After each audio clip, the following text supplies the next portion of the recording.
أما معنى التحريف، هذا السؤال لا بأس به أن أفتح الجواب بصورة لازمة، أنه أشير إليه بأن التحريف بمعنى تارة نقل الشيء من موضع إلى موضع آخر. نعم.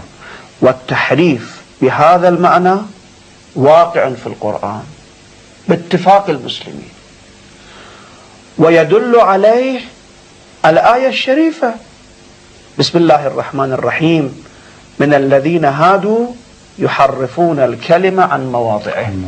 هذا بمعنى التغيير من مكان إلى مكان، هذا معنى واحد لكلمة التحريف. نعم. أما التحريف بمعنى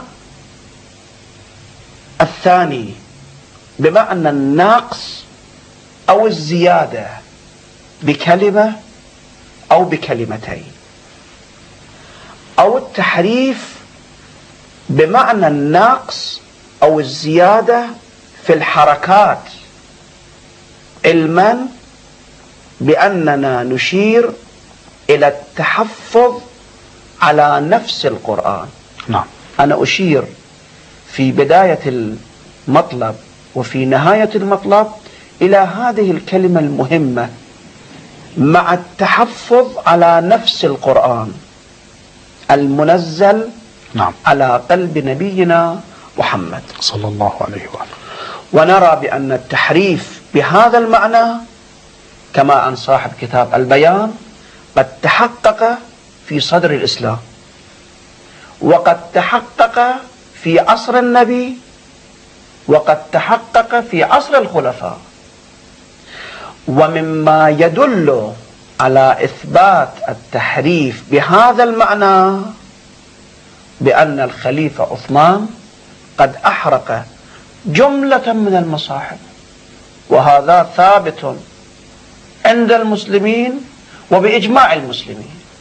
إذن التحريف بمعنى الزيادة، بمعنى النقيصة بكلمة أو بكلمتين، أركز مع التحفظ على نفس القرآن في القرآن واقع. سمعتم ما تفضلتم به من حرق عثمان هاي في مسألة توحيد المصاحف كانت. نعم.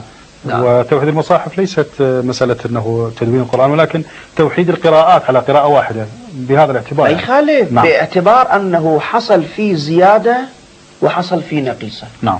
هذا معنى التحريف. والتحريف بهذا المعنى أركز واقع في الإسلام وبصدر الإسلام. نعم. المعنى الثالث في التحريف، التحريف بمعنى الزيادة والنقيصة في الآية وفي السورة، مع التحفظ على أصل القرآن المنزل على نبينا محمد صلى الله عليه وسلم. ونرى بأن التحريف بهذا المعنى أيضا واقع بين المسلمين.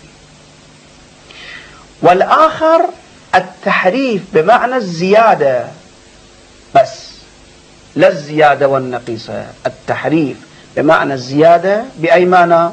بمعنى أن بعض المصحف الذي الآن بأيدينا ليس من الكلام المنزل من قبل الله سبحانه وتعالى، والتحريف بهذا المعنى باطل بإجماع المسلمين.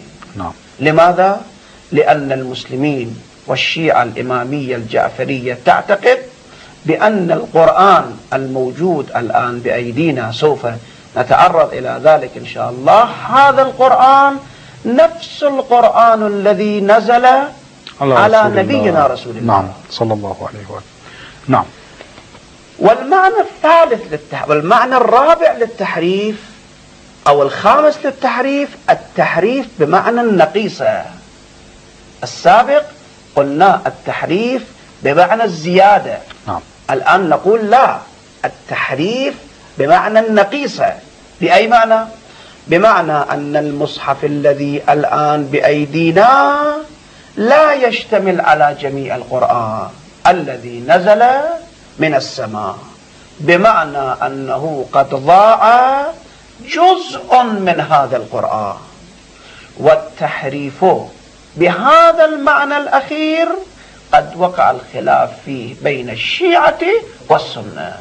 نعم. هذا إجمال ما يشير إليه صاحب البيان حول معاني التحريف. إنا نحن نزلنا الذكر وإنا له لحافظون.